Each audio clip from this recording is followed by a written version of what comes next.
अस्सलाम वालेकुम जनाब, क्या हाल चाल है सबके? ठीक ठाक। चले जनाब, आज से हमारा पेपर स्टार्ट हो रहा है मैनेजमेंट अकाउंटिंग MA। पुराने जमाने में इसको ACCA का F2 पेपर कहा जाता था।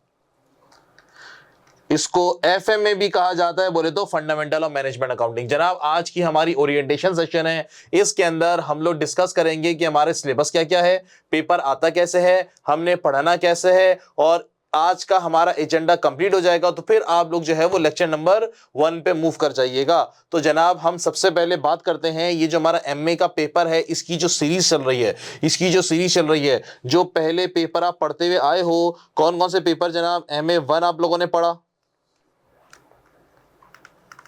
फिर दोस्त आपने MA 2 पढ़ा, उसके बाद फिर आप ये MA पढ़ेंगे, फिर उसके बाद जो है जनाब वो आप PM पढ़ेंगे, फिर इसका मैं कहता हूं थोड़ा सा कॉन्सेप्ट इसका FM से भी लिंक होता है, और फिर जनाब इसका APM भी होता है, और फिर इसका AFM भी पेपर होता है। नॉर्मली यहां पे ये जो 2 पेपर हैं ये 100% इस सीरीज में अप्लाई नहीं होते, लेकिन ऑल्दो आपको इस चीज की नॉलेज इस पेपर के लिए लाजमी चाहिए होती है। तो जनाब, आप लोगों ने या तो MA पढ़ लिया होगा, पास कर लिया होगा, या तो एग्जाम्ड होगा, और अब हम लोग MA का जो पेपर है ये पढ़ रहे हैं। चले जनाब, सबसे पहले दोस्त हम लोग सिलेबस डिस्कस करेंगे कि जनाब हमारे सिलेबस में है क्या, हमें पढ़ना क्या क्या है, पेपर हमारा किस तरीके से आएगा, हम लोग ये पढ़ाई कैसे लेके चलेंगे।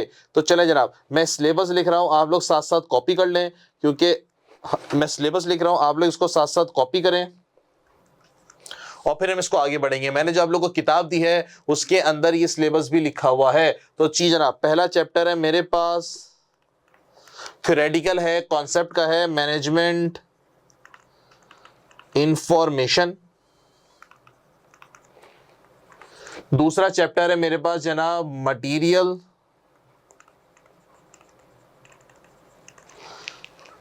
थर्ड चैप्टर है मेरे पास जनाब मैनेजिंग इन्वेंट्री।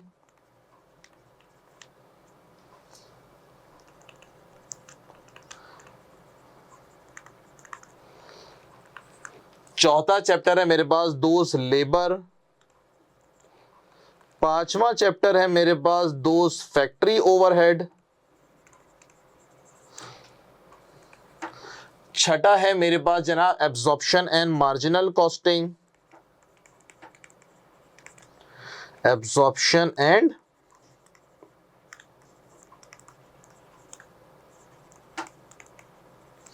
Marginal costing. सातवां चैप्टर है मेरे पास प्रोसेस कॉस्टिंग।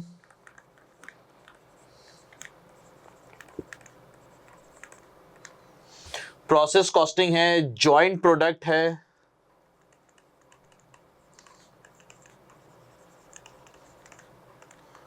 और मेरे पास फर्दर प्रोसेसिंग है। फर्दर प्रोसेसिंग है। 8 नंबर पे है मेरे पास कॉस्ट क्लासिफिकेशन।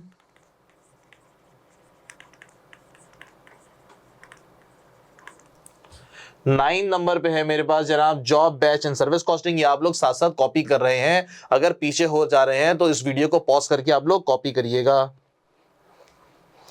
9 नंबर पे है मेरे पास, यहां पे लिख लेता हूं मैं ताकि आप एक ही स्क्रीन में आपके पास आते रहे, job batch and service costing. 10 नंबर पे मेरे पास जनाब alternative cost accounting. Alternative cost accounting method.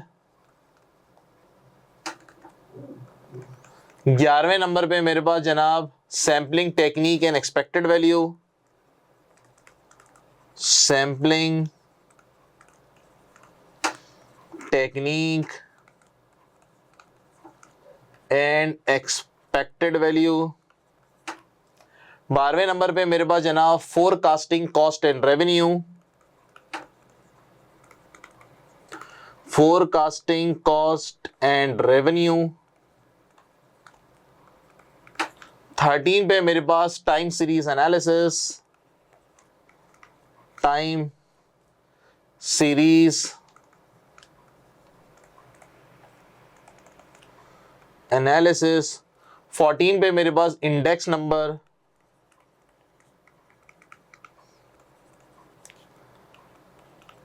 15 number पे मेरे पास जनाब स्प्रेडशीट्स,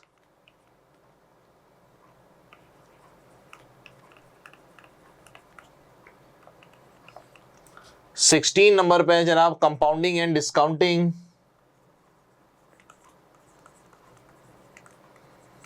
कंपाउंडिंग एंड डिस्काउंटिंग। जनाब कॉपी किया है यहां तक? वीडियो को रोक के पॉज करें। सर ये तो बहुत ज्यादा सिलेबस लग रहा है, रुको जरा सब्र करो। उसके बाद है जनाब मेरे पास यहां पे लिख रहा हूं मैं 17 है मेरे पास इन्वेस्टमेंट अप्रेजल, इन्वेस्टमेंट अप्रेजल। दोस्त 18 पे है मेरे पास nature and purpose of budgeting, nature and purpose of budgeting. 19 पे मेरे पास फिक्स्ड एंड फ्लेक्सिबल बजट,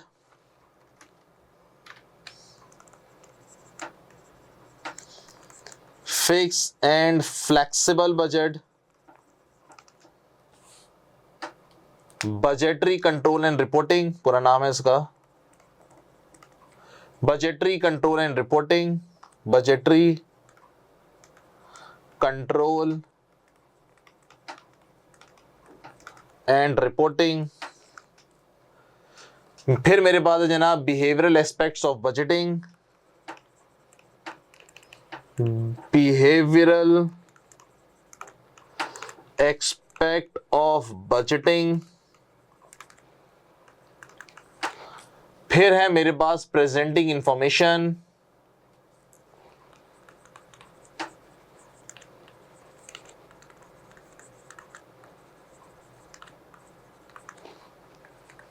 फिर है मेरे पास जनाब प्रेजेंटिंग इंफॉर्मेशन। 22 पे मेरे पास summarising and analysis data,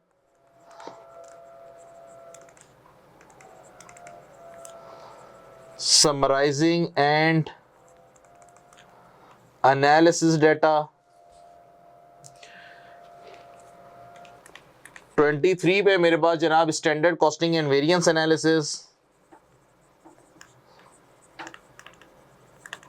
standard costing and variance analysis. 24 पे मेरे पास जनाब introduction to performance management,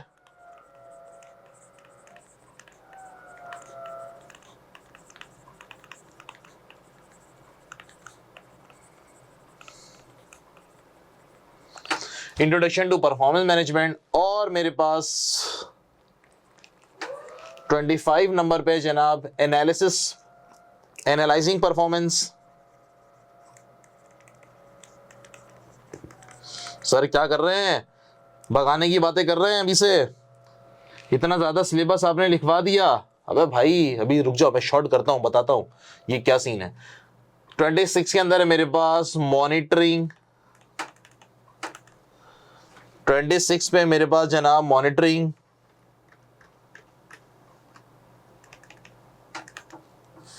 performance, monitoring performance, cost reduction and value enhancement. दोस्त ये 26 टॉपिक हैं। अच्छा सर ये आपने सिलेबस कहां से लिखा है? देखिए जनाब मैं आपको बताता चलो भी, सिलेबस को मैं शॉर्ट करता हूं, ये इतना बड़ा सिलेबस है नहीं, ये उन्होंने बहुत फैला के लिखा हुआ है। अच्छा जी जरा 2-3 बातें मैं आपसे करता हुआ चलूं, फिर सिलेबस को मैं एक एक करके डिस्कस करूंगा। जनाब देखें ये हमारा सिलेबस है, आपने इसको कॉपी कर लिया, वीडियो को पॉज करके जहां जहां पे मैं आगे निकल गया था। अब मैंने बोला जनाब अब आप इसको पढ़ेंगे कैसे, हम इसको पढ़ेंगे कैसे, कुछ हमारे पास इंपॉर्टेंट टूल्स हैं। सुने जनाब, ये जो मैंने सिलेबस कॉपी किया है वो मैंने किया है ACCA के स्टडी हब से। जनाब देखिए, पढ़ने की ना हमारे पास दो रिसोर्सेज होते हैं, मतलब दो किताबें होती हैं। एक होती है थ्योरी, इस थ्योरी को हम कहते हैं दोस्त स्टडी टेक्स्ट, और एक होती है मेरे पास जनाब प्रैक्टिस, बोले तो जिसके अंदर क्वेश्चंस होंगे, जिस पे हम लोग ठीक ठाक सवालात करेंगे, प्रैक्टिस करेंगे। ये होती है जनाब किट। अच्छा जी, देखिए जी, हमारे पास स्टडी टेक्स्ट के 3 ऑप्शन है, थ्योरी की किताब पढ़ने के 3 ऑप्शन है। पहली है मेरे पास जनाब ACCA का स्टडी हब, दूसरा है मेरे पास कैपलान की बुक, तीसरा है मेरे पास जनाब BBP की बुक। देखिए जी, सितंबर 2024 से ACCA ने अपना स्टडी हब लॉन्च कर दिया। उससे पहले क्या होता था, उससे पहले जो है ना वो ACCA वाले जो है कैपलान और BBP की बुक को रिव्यू करते तो बोलते थे जनाब ये कंटेंट है, इसको आप पढ़ लीजिए। लेकिन अब क्या हुआ है, अब सितंबर 2024 के बाद से लेके जो है वो ACCA ने बोला जनाब ये हमारा कंटेंट है ACCA का स्टडी हब, और ये आपका सिलेबस है, ये पूरा आपको सिलेबस को देख के किताब बनाई गई है। तो हमारे ऊपर लाजिम है जनाब कि हम इस किताब को फॉलो करेंगे, ACCA की स्टडी हब को लाजमी। तो मैंने अपने हैंडआउट्स के अंदर, नोट्स के अंदर, किताब के अंदर ACCA स्टडी हब को फॉलो किया है। ये जो मैंने इतना ढेर सारा सिलेबस लिख दिया है दोस्त, ये जो मैंने ढेर सारा सिलेबस लिख दिया है, कितने पॉइंट जनाब, ये 26, ये जो 26 टोटल मैंने लिख दिए हैं जनाब, ये मैंने ACCA के स्टडी हब की सीक्वेंस को, पैटर्न को फॉलो किया है कि अब हमारे लिए ये सोर्स है, हम इसको फॉलो करेंगे। अगर किसी ने कैपलान से या BBP से किताब पढ़नी है तो वो पढ़ सकता है, लेकिन जनाब ACCA का अब अपना स्टडी मटेरियल आ गया तो उसको पढ़ा जाए तो ज्यादा बेहतर है। मैंने अपनी क्लासेस के अंदर भी इसी को कवर कराया है। चलें दोस्त, दूसरा मैंने बोला जनाब प्रैक्टिस आप कहां से करेंगे। देखिए, प्रैक्टिस के लिए भी ना हमारे पास 3 सोर्सेस अवेलेबल हैं, 1, 2 और 3। पहले वही सेम ACCA का स्टडी हब, बोले तो ACCA की अपनी किताब, जिसको हम लोग ACCA के प्रैक्टिस क्वेश्चन बोलते हैं, ACCA का हम प्रैक्टिस क्वेश्चन बोलते हैं। एक तो ACCA ने ये दे दिया हमें, और दूसरा मेरे पास जनाब कैपलान की भी किट है, यानी कि इसकी भी किट आई हुई है जिसमें प्रैक्टिस क्वेश्चन और BBP की भी है। जनाब हम प्रैक्टिस किससे करेंगे, तो जनाब प्रैक्टिस मेक्स परफेक्ट। और आपको पता है जो F2 का पेपर है, ये सारा का सारा पेपर किसका है, कैलकुलेशन वाला पेपर है। बोले तो इसका जो रेशो है वो तकरीबन 70-75% कैलकुलेशन है, 30-35% थ्योरी है, भी बताता हूं मैं। तो जनाब हम लोग ये तीनों की तीनों किट फॉलो करेंगे। तो मैंने अपने लेक्चर्स के अंदर इन तीनों किट के तमाम क्वेश्चन सॉल्व किए हैं, तो जनाब हम ये पैटर्न फॉलो करेंगे। ठीक हो गया। चले सर, तो ये हमारी किताब होगी, ये हमारी प्रैक्टिस की किट होगी। और जनाब कॉन्सेप्ट बनाते हुए मैंने अपनी एग्जांपल्स डाली हैं ताकि उससे कॉन्सेप्ट बन जाए, वो मैंने अपनी एग्जांपल्स डाली है छोटी, ताकि उससे आपके कॉन्सेप्ट बन जाए, और फिर हम इन प्रैक्टिस क्वेश्चन के ऊपर आ जाएंगे। चले दोस्त आगे, अब जरा हम सिलेबस की बात कर लेते हैं। जनाब ये 26 टॉपिक नहीं है, बेसिकली ये 26 टॉपिक नहीं है, बहुत 2-3 को ना एक साथ मर्ज कर दिया गया है। कैसे मर्ज कर दिया गया है सुनेंगे दोस्त। मैंने बोला भाई कि एक ये पार्ट है 1, और ये जो 8वां वाला है 1, जनाब ये दोनों थियोरेटिकल है जो बेसिक्स के अंदर कवर होती है, तो मैं इसको एक चैप्टर काउंट करूंगा। ठीक हो गया। उसके बाद ये मटेरियल और ये मैनेजिंग इन्वेंटरी, जनाब ये एक चैप्टर है, इन्होंने 2 में तोड़ दिया इसको, तो ये 2 चैप्टर हो गए हमारे पास। लेबर तीसरा हो गया, फैक्ट्री ओवरहेड चौथा हो गया, ये दोस्त 5वां हो गया, ये वाला 6ठा हो गया, ये मेरे पास 7 हो गया, 8 हो गया, एग्री करते हैं। उसके बाद जो ये चीज है मेरे पास, यहां से यहां तक 11, 12, 13, 14, 15, जनाब ये मेरे पास एक चैप्टर है। कौन सा चैप्टर हो गया, 9वां चैप्टर हो गया। उसके बाद जो मेरे पास, बात समझ में आ रही है जनाब, ये इन्होंने लंबा कर दिया बिला वजह। अगर आप कैपलान की या BBP की किट देखेंगे तो इस तरह करके चैप्टर मेंशन है। 9 ये हो गए। उसके अलावा कंपाउंडिंग, डिस्काउंटिंग और इन्वेस्टमेंट अप्रेजल, जनाब ये एक ही चैप्टर है। आधी चीजें वहां लिख दी है, आधी चीजें यहां लिख दी है, तो 10 चैप्टर हो गए। अब ये जो बजटिंग है हमारे पास,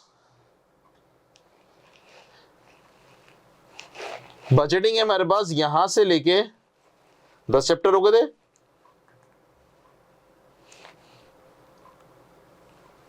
ये एक ही है सारे।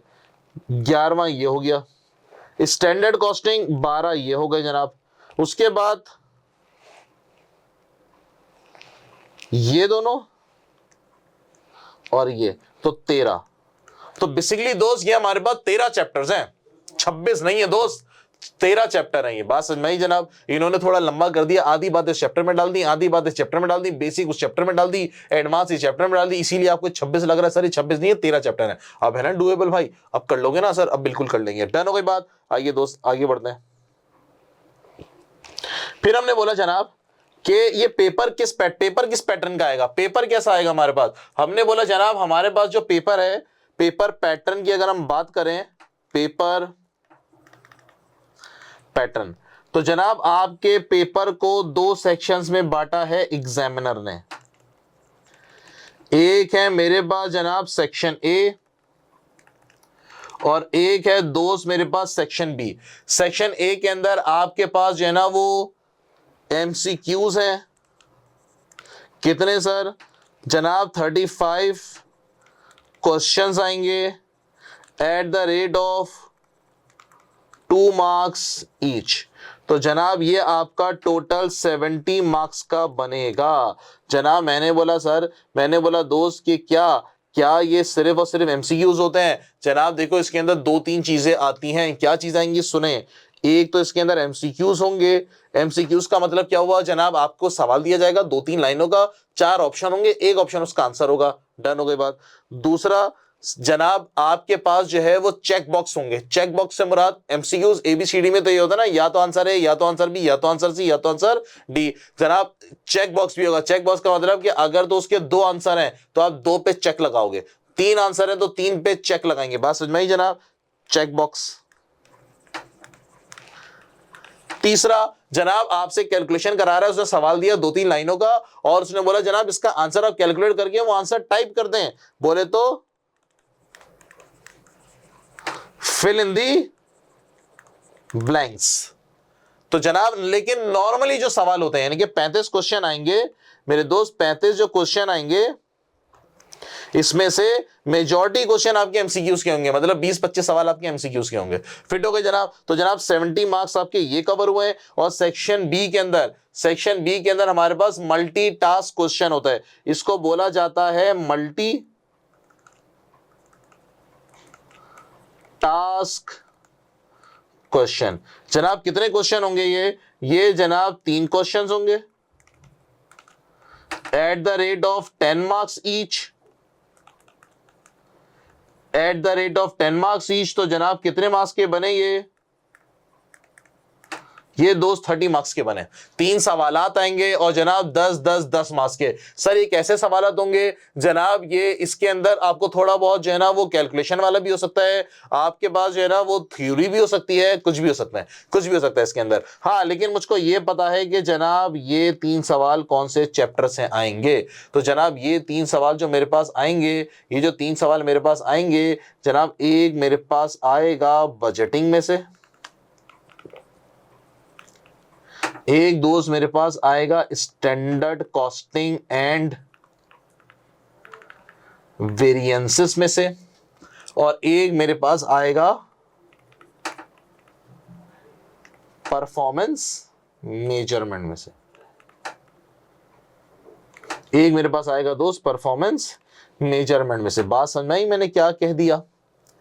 तो जनाब ये मेरे पेपर का पैटर्न है। सर बजटिंग का चैप्टर कौन सा है? ये रहा, आइए सिलेबस। दोस्त बजटिंग का चैप्टर कौन सा है? मैंने बोला सर ये मेरे पास बजटिंग है पूरी, ये चैप्टर्स हैं बजटिंग के। वेरिएंसेस का कौन सा है दोस्त? ये रहा standard costing and variances. Perform measurement के कौन सा है जनाब? ये 3, 1 2 और ये 3। डन हो गई बात? वापस आ जाइए, कॉपी कर लें जनाब इसको, पेपर पैटर्न को। जनाब कितने मार्क्स का पेपर? तो हमको पता चल गया कि दोस्त 70 मार्क्स ये, 30 मार्क्स ये, तो टोटल पेपर आएगा 100 मार्क्स का। मेरे दोस्त पास करने के लिए आपको सिर्फ और सिर्फ आधे यानी कि 50 मार्क्स चाहिए। और जनाब जो हिस्ट्री ये रही है अल्हम्दुलिल्लाह ऑन एन एवरेज 80 से 85% मार्क्स आते हैं। बोले तो पर्चा आराम से पास हो जाता है। कितने मार्क्स आते हैं जनाब? 80 से 85 आराम से आ जाते हैं, लेकिन अपन को चाहिए कितने पास मार्क्स करने के लिए जनाब? 50 मार्क्स चाहिए। डन हो गई बात? लॉजिक क्लियर मेक्स है? सर ये कैलकुलेशन पेपर है कि थ्योरेटिकल पेपर है? देखिए पेपर के अंदर जो कैलकुलेशन आएगी अप्रोक्स तकरीबन जनाब वो 70 मार्क्स की आएगी, और थ्योरी कितने की आएगी जनाब 30 मार्क्स की आएगी। तो इस तरह से ये अप्रॉक्स है, थोड़ा तो ऊपर नीचे वेरिएशन हो सकता है। तो 100 मार्क्स का पेपर हमारे पास ऐसे बनेगा। सर थ्योरी किस किस्म की आएगी, कैलकुलेशन तो चलो हमें पता है जनाब, थ्योरी आएगी आपकी कॉन्सेप्चुअल, रट्टा वाली नहीं है। ये नहीं कि आप बैठ के रट्टा लगा रहे हैं, हाँ कंप्यूटर इज साइंस और कंप्यूटर इज मशीन, ना ना ना ना, ऐसा नहीं है जनाब। आप क्या करेंगे, आपका कॉन्सेप्चुअल आएगी, मतलब वो सिनेरियो बना के देगा और बोलेगा जनाब ये थ्योरेटिकल है, बताइए ये बात सही हो रही है कि गलत हो रही है। इस तरह की हो सकता है, इस तरह का हो सकता है। क्या बात समझ में आ रही है, पक्की हो गई बात। चले दोस्त, तो मेरे भाई ये हमारी ओरिएंटेशन थी। और जनाब आप मेरा मोबाइल नंबर सेव कर लें, मैं अपना इंट्रोडक्शन सबसे एंड में देता हूं। मेरा नाम तलहा शाहिद है, मेरा मोबाइल नंबर है जनाब 0336332366। अगर आप पाकिस्तान से बाहर हैं तो 92 का कोड डायल कीजिएगा और आप मुझे एक व्हाट्सएप कर दें ताकि आपकी और मेरी एक हेलो हाय हो जाए। जनाब मेरी क्वालिफिकेशन क्या है दोस्त, मैंने ACCA किया हुआ है, मैंने एक पाकिस्तान की क्वालिफिकेशन होती है ICMAP, वो मैंने किया हुआ है, और मैंने जनाब वकालत भी की हुई है। डन हो गई बात। जनाब मेरा एक्सपीरियंस कितना है दोस्त, मेरा कॉरपोरेट का एक्सपीरियंस है, मैंने अपनी नौकरी का सिलसिला शुरू किया था 2011 से, ऑनवर्ड अभी तक चल रहा है। मैंने 2011 में पाकिस्तान में एक कंपनी होती है जो बिजली डिस्ट्रीब्यूट करती है कराची के अंदर, के इलेक्ट्रिक, वहां पे मैंने काम किया। फिर मैं चला गया था जनाब यूनुस टेक्सटाइल में, कपड़ा बनाने वाली कंपनी में, वहां पे मैंने काम किया। फिर जनाब मैं चला गया था नेशनल रिफाइनरी लिमिटेड में, जहां पे मैंने जो है वो ऑयल रिफाइनरी कंपनी होती है, जहां पे मैंने काम किया। उसके बाद फिर मैं चला गया था पाकिस्तान इंटरनेशनल कंटेनर टर्मिनल, वहां पे मैंने काम किया। और इस तरह के मेरा सारा का सारा एक्सपीरियंस है। तो जनाब मैंने प्योर कॉस्टिंग और मैनेजमेंट और फाइनेंस किया हुआ है। तो जनाब ये मेरा नंबर है, आप इसको सेव कर लें, मुझे एक व्हाट्सएप कर दें हेलो हाई के नाम से, ताकि मैं आपका नंबर सेव कर लूँ और आपकी जो भी क्वेरी होगी फिर उसको सॉल्व किया जाएगा। मैं आपको व्हाट्सएप पे अवेलेबल हूँ, कोई क्वेश्चन अगर आपको समझ में ना आए तो मुझे व्हाट्सएप कर दिया करो। उसका रिप्लाई जाहिर सी बात है फॉरेन इंस्टेंट तो नहीं आ पाएगा, आप कौन से कंट्री के अंदर है, टाइमिंग डिफरेंस आएगा, लेकिन हाँ मैं आपको कोशिश करके इंशाल्लाह विद इन 24 आवर्स के अंदर रिप्लाई कर दिया करूंगा। चले दोस्त, जनाब मेरा कोई टीचर असिस्टेंट नहीं रखा हुआ, मैं खुद डायरेक्ट डील करता हूं अपने स्टूडेंट के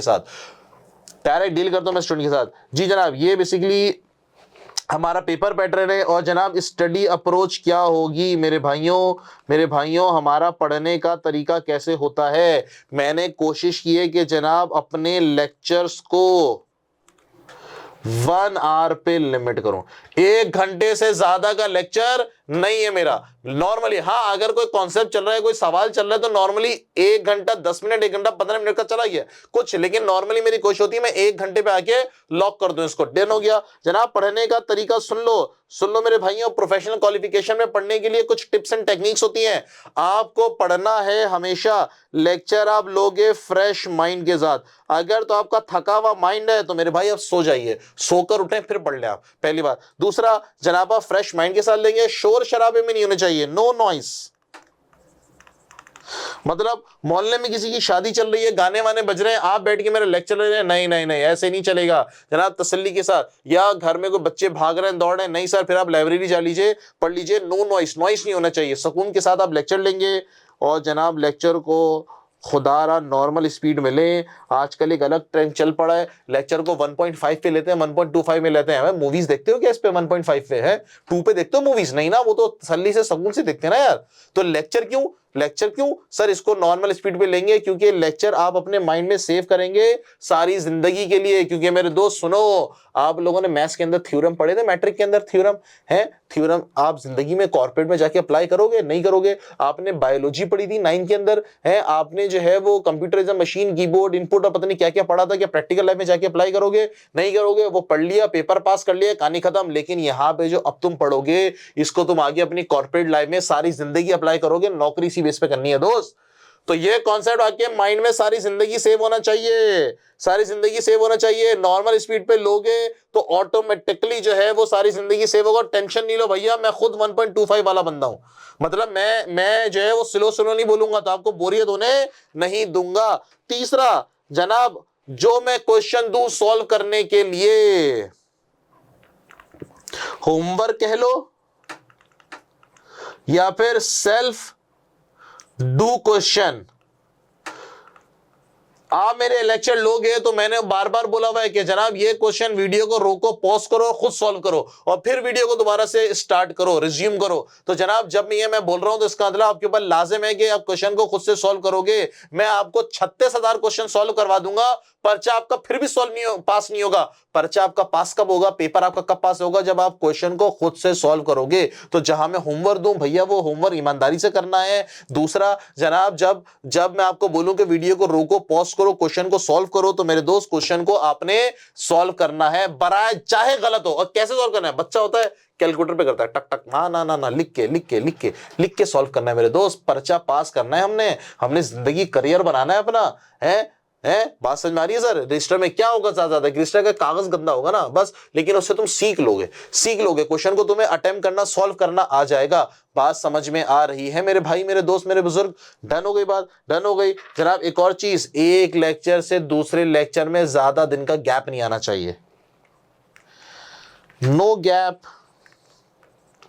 बिटवीन 2 लेक्चर्स। मतलब एक लेक्चर लिया आपने 16 तारीख को, दूसरा लेक्चर लिया आपने 25 तारीख को, 9 दिन का गैप आ गया बीच में। भाई कैसी बातें करो, पिछला भूल जाओगे। एक लेक्चर से दूसरे लेक्चर के अंदर ज्यादा से ज्यादा 1 दिन का गैप होना चाहिए। कोशिश करो आप डेली लेक्चर लो। 1 घंटे का लेक्चर है ना भाई, अपना शेड्यूल बनाओ, उसके हिसाब से लो जनाब। आपका एक लेक्चर से दूसरे लेक्चर में गैप नहीं आना चाहिए। दूसरा जनाब, लेक्चर को प्रॉपर रजिस्टर में नोट करना है, प्रॉपर रजिस्टर बनाना है, प्रॉपर रजिस्टर। जिस तरह स्कूल में हम रजिस्टर बनाते थे ना, टीचर कॉपी चेक करती थी, तो वैसे आपने रजिस्टर बनाना है प्रॉपर, क्योंकि भैया पेपर पास करना है तरीके से, इंसानियत की तरह पढ़ना है हमने।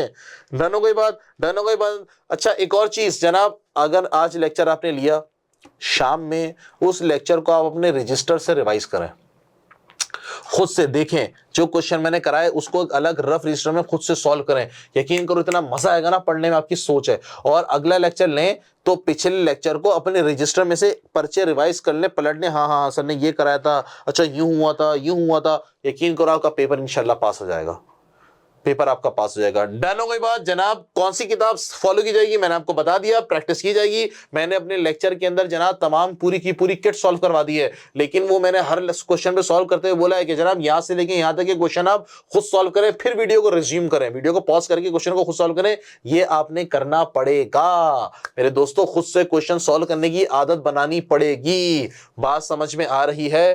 पक्का? All good, all clear? चले दोस्त। तो भैया ये हमारी ओरिएंटेशन क्लास थी। तो अब आप जो है वो लेक्चर नंबर 1 लेना शुरू करें और पता चल जाएगा आपको कि मैंने किस पैटर्न में क्वेश्चन सॉल्व कराए हैं। बिल्कुल उसी पैटर्न पे चलिएगा जिस पैटर्न पे मैंने जो है वो लेक्चर पोर्टल पे लगाए हुए हैं। डन हो गई बात। तो चले सर, ये मैंने सारा सिलेबस, पढ़ने का तरीका, पेपर पैटर्न, अपना इंट्रोडक्शन, अपना मोबाइल नंबर मुझे आप व्हाट्सएप कर दीजिए, बता दीजिए कि आप एमए के लेक्चर ले रहे हैं, या आप मुझसे जो है पीएम के लेक्चर ले रहे हैं, या आप मुझसे एफएम के लेक्चर ले रहे हैं, या मुझसे टीएक्स के लेक्चर ले रहे हैं, एफआर के लेक्चर ले रहे हैं, एफएम के ले रहे हैं, एपीएम के ले रहे हैं, ताकि आपको और मेरा हेलो हाय इंट्रोडक्शन हो जाए। चले सर, फिर इंशाल्लाह आपसे मुलाकात होगी। खुदा हाफिज।